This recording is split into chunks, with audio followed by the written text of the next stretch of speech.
अस्सलाम वालेकुम फ्रेंड्स, जैसा कि आपने देखा कि हमारी यूएसबी में दो विंडोज़ इंस्टॉल हैं। एक है विंडोज़ 7 और दूसरी है विंडोज़ 10। तो आज की इस वीडियो में मैं आपको यही सिखाऊंगा कि आप किस तरह एक मल्टीपल बूटेबल यूएसबी बना सकते हैं। और यहाँ पर आपको बताता जाऊँ कि मल्टीपल यूएसबी बनाने में जो हमें फ़ायदा देखने को मिलता है वो ये है कि एक तो हमें जो विंडोज़ की सीडी है उन्हें संभाल कर नहीं रखना पड़ेगा। अक्सर आपने देखा है कि हमारे लैपटॉप में या पीसी में जो भी डीवीडी रूम वगैरह लगा होता है उसकी कंडीशन इस कदर अच्छी नहीं होती कि वो विंडोज़ इंस्टॉल कर पाए। और वैसे भी आपको पता है कि कुछ अरसे के बाद एक दो दफ़ा हम जब विंडोज़ इंस्टॉल कर लेते हैं सीडी से तो उसके बाद जो उसकी कंडीशन है वो बिल्कुल ख़राब हो जाती है, उसके ऊपर स्क्रैचेस वगैरह आ जाते हैं। तो इसलिए आज की इस वीडियो में मैं आपको मल्टीपल बूटेबल यूएसबी बनाने का तरीकाकार बताऊंगा। और इस वीडियो की खास बात ये होने वाली है कि इस वीडियो में जो भी प्रोसीजर है वो बिल्कुल सिंपल है और दूसरे नंबर पर इसमें जिस सॉफ्टवेयर की भी हमें ज़रूरत पड़ेगी वो बिल्कुल फ्री है। तो इसलिए अगर आप भी चाहते हैं कि आप एक ही यूएसबी में Windows XP, Windows 7, Windows 8, Windows 10 और इसके अलावा लिनक्स ऑपरेटिंग सिस्टम इंस्टॉल करना चाहते हैं तो इस वीडियो को शुरू से एंड तक लाजमी देखें। मैं हूं ली और आप देख रहे हैं हमारा यूट्यूब चैनल वीडियो वाली दुनिया। हाँ तो फ्रेंड्स, बूटेबल यूएसबी बनाने के लिए सबसे पहले जो हमें मेन सॉफ्टवेयर की ज़रूरत है वो है विन सेटअप फ्रॉम यूएसबी।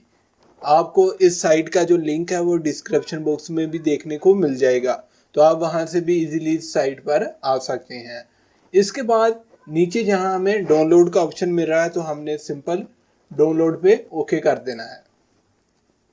तो मैंने ये फाइल ऑलरेडी डाउनलोड कर रखी है तो मैं इसे ओपन करता हूं। तो आपको इसमें दो सेटअप देखने को मिल जाएंगे, एक 32 बिट और दूसरा 64 बिट। तो मैं यहाँ पर आप अपनी विंडोज़ के मुताबिक कोई भी सेटअप ओपन कर सकते हैं। अब आप देख सकते हैं इस सॉफ्टवेयर का इंटरफेस कुछ इस तरह से शो हो रहा है। अब इसमें हमें विंडो की फाइल इंस्टॉल करनी है तो उसके लिए जो विंडो की फाइल है वो ISO फॉर्मेट में होनी चाहिए। आप यहाँ पर भी देख सकते हैं कि उसके लिए ISO फॉर्मेट होना लाजमी है। तो आप ISO फॉर्मेट की फ़ाइल इंटरनेट से भी डाउनलोड कर सकते हैं, जहां अगर आपके पास नहीं इंटरनेट अवेलेबल तो कम से कम आपके पास जो विंडोज़ की सीडी होगी हम उसकी जो फाइल है उसे भी ISO फॉर्मेट में कन्वर्ट कर सकते हैं। तो उसके लिए आपने क्या करना है, आपके पास विंडो की डिस्क होनी चाहिए।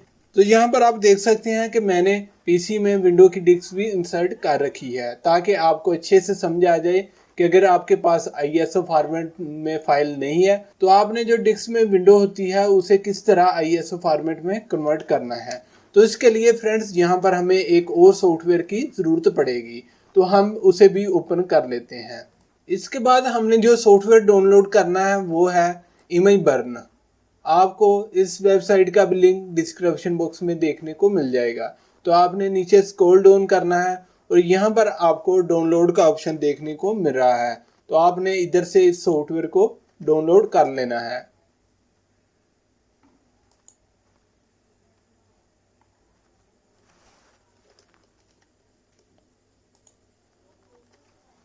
तो मैंने ये सॉफ्टवेयर भी ऑलरेडी डाउनलोड और इंस्टॉल कर रखा है।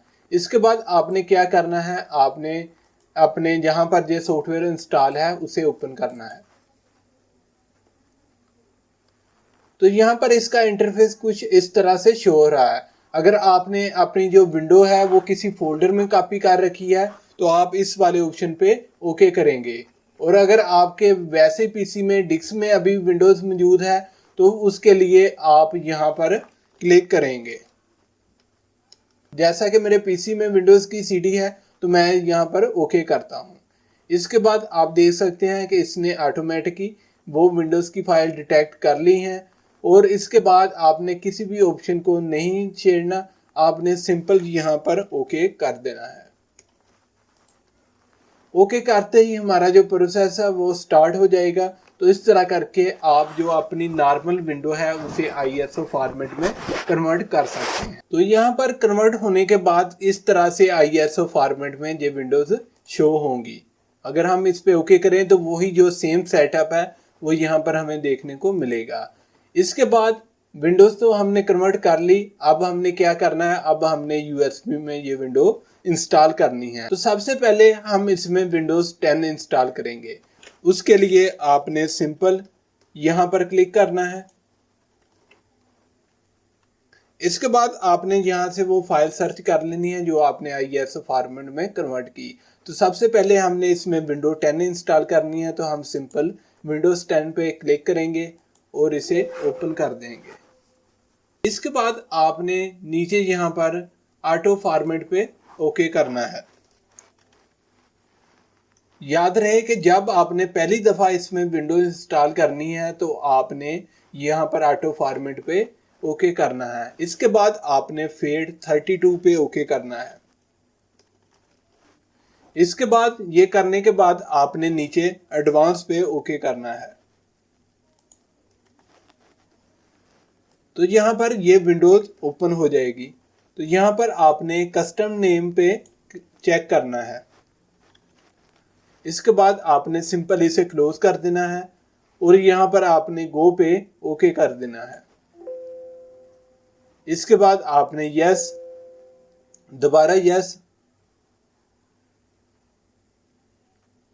इसके बाद यहाँ पर आपने विंडोज का नाम देना है।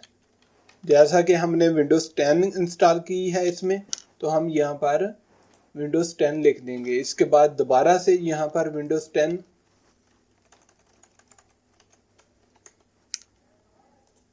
और ओके कर देंगे।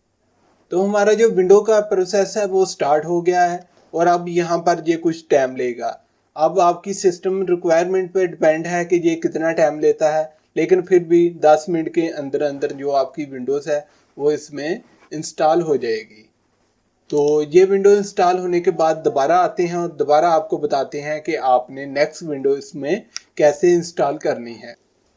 तो फ्रेंड्स, आप यहाँ पर देख सकते हैं कि इसमें जो हमने विंडो 10 इंस्टॉल की है वो सक्सेसफुली कंप्लीट हो चुकी है। तो आपने सिंपल यहाँ पर जॉब डन पे ओके कर देना है।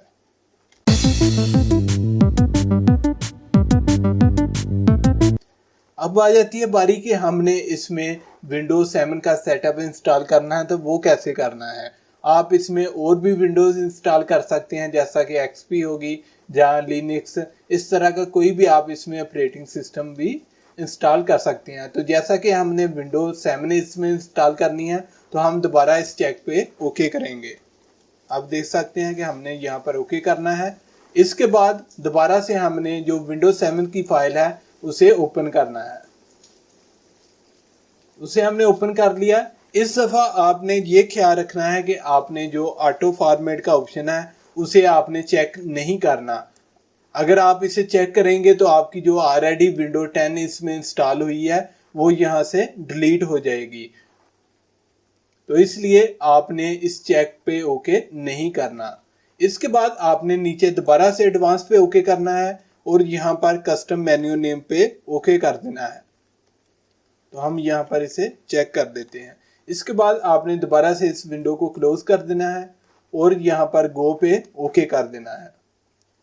यहाँ पर आपने विंडोज 7 का नाम दे देना है। इसके बाद ओके।